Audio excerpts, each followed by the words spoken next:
Hello বন্ধুরা, অবশেষে চৌধুরী বাড়িতে হাজির হলো কুন্তলা। আর অন্যদিকে পূজার আনন্দে মেতে ওঠে চৌধুরী বাড়ির সকলে। তো বন্ধুরা, পুরো ভিডিওটি না টেনে একটি লাইক দিয়ে সম্পূর্ণ দেখতে থাকুন।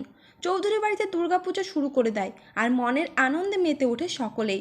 এরপর সুদীপা ও পরমা নতুন সাজে সেজে ওঠে। তবে বড়মা সুদীপাকে পাত্তা না দিয়ে পরমাকে নিয়ে কথা বলে, কারণ কাকিমণি যখন সুদীপা ও পরমাকে পুজোর কাজে হেল্প করতে বলে, ঠিক তখনই বড়মা এসে প্রশংসা করে পরমাকে সুদীপাকে ছোট করে।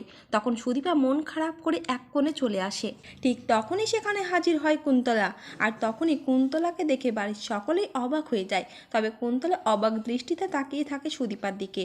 এরপর কেউ কিছু না বলতেই কুন্তলা নিজেই মিথ্যে করে সাজিয়ে বলে যে আপনারা কেউ চিন্তিত হবেন না, আমাকে আপনাদের গুরুদেবের আশ্রম থেকে পাঠানো হয়েছে এই বাড়ির নতুন দুই বউয়ের ভাগ্য গণনা করতে।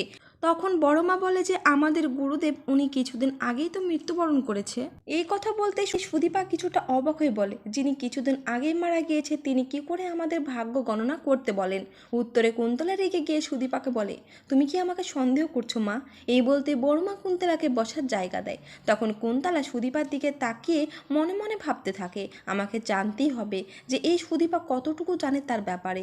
ঠিক তখনই বড়মাও বলে যে আমাকেও জানতে হবে যে এই মেয়ের ভাগ্যতে কি লেখা আছে। তো বন্ধুরা, ভিডিওটি এই পর্যন্তই। আর পরবর্তী আপডেট সবার আগে পেতে অবশ্যই চ্যানেলটিকে সাবস্ক্রাইব করে রাখবেন।